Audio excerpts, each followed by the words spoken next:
अस्सलाम वालेकुम। आज के इस वीडियो में हम जमात हफ्तुम मजमून रियाजी का 11वां सबक दायरा। इस सबक में दायरे का कौस और कौस के बारे में मालूमात हासिल करेंगे। इस सबक का ये चौथा वीडियो है। आइए सबसे पहले हम दायरे की पैमाइश देखते हैं। यहाँ पर एक दायरा है जिसका मरकज़ O है। दायरे की पैमाइश 360 दर्जे होती है। अगर हम यहाँ पर इस दायरे की पैमाइश करते हैं तो ये पैमाइश पूरी 360 दर्जे होती है। इसी तरह कौस, दायरे के किसी हिस्से को कौस कहते हैं। यहाँ पर हमने दायरे का एक हिस्सा लिए हैं, हिस्सा AB, ये इस दायरे का कौस कहलाएगा। किसी कौस की पैमाइश उससे मुताल्लिका मरकजी जाविये की पैमाइश के बराबर होती है। यानी यहाँ पर इस कौस की पैमाइश जो है तो इसका मुताल्लिका मरकजी जाविया यानी मरकज पर कौस की वजह से जो जाविया बन रहा है उस जाविये की पैमाइश के बराबर ही इस कौस की पैमाइश होगी। दायरे में 3 किस्म के कौस होते हैं, असगर कौस, निस्फ दायरी कौस और अकबर कौस। अब इन्हें हम तफसील से समझते हैं। सबसे पहले असगर कौस। असगर कौस की पैमाइश 180 दर्जे से कम होती है।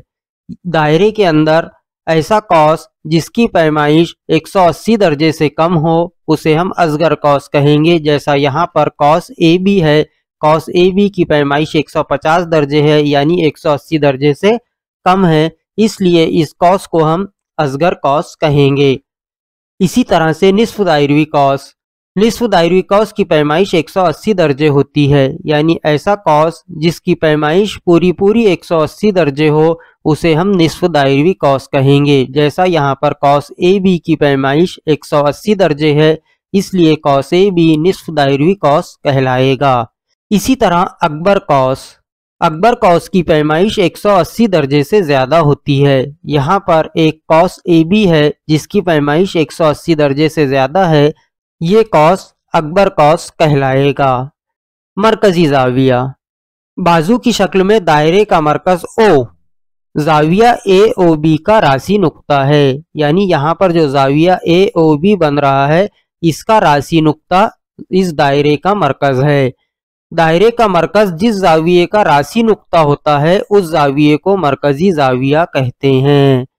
यानी यहाँ पर दायरे का मरकज O इस जाविये का रासी नुक्ता है, इसलिए हम इस जाविये को मरकजी जाविया कहेंगे। शक्ल में O मरकज वाले दायरे में किता AB ये वित्र है। अब इस वित्र की वजह से यहाँ पर 2 कौस बन रहे हैं। कौस AYB ये अकबर कौस है। इसी तरह से दूसरा कौस बन रहा है कौस AXB ये असगर कौस है।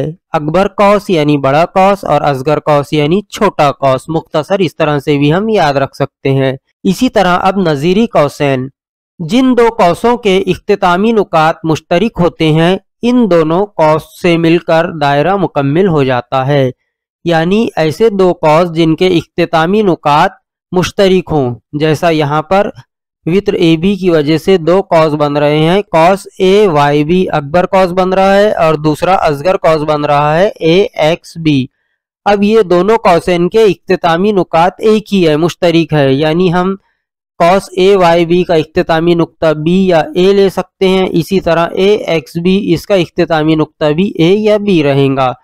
तो इनके इख्तितामी नुकात मुश्तरिक हैं यानी एक ही हैं। तो ऐसे कौस मिलकर जो है तो एक दायरा बनाते हैं और ऐसे कौस को हम नज़ीरी कौस कहते हैं। अब यहाँ पर एक दायरा है। हम जानते हैं कि दायरे की पैमाइश 360 दर्जे होती है। अगर इस दायरे में एक कौस दिया हुआ हो कौस AB और इसकी पैमाइश हम देखते हैं 150 दर्जे है। अगर इस कौस की पैमाइश 150 दर्जे है तो इसका जो नज़ीरी कौस आएगा यानी बचा हुआ कौस, इसकी पैमाइश मालूम करने के लिए हम 360 दर्जे यानी दायरे की पैमाइश में से कौस AB की पैमाइश तफरीक करके बचे हुए कौस की पैमाइश मालूम कर सकते हैं। तो यहाँ पर हमने इस वीडियो में कौस के बारे में कुछ बुनियादी मालूमात हासिल की है। इंशाअल्लाह इसके बाद के वीडियो में हम मशकी सवालात 43 के सवालात समझेंगे। अल्लाह हाफिज़।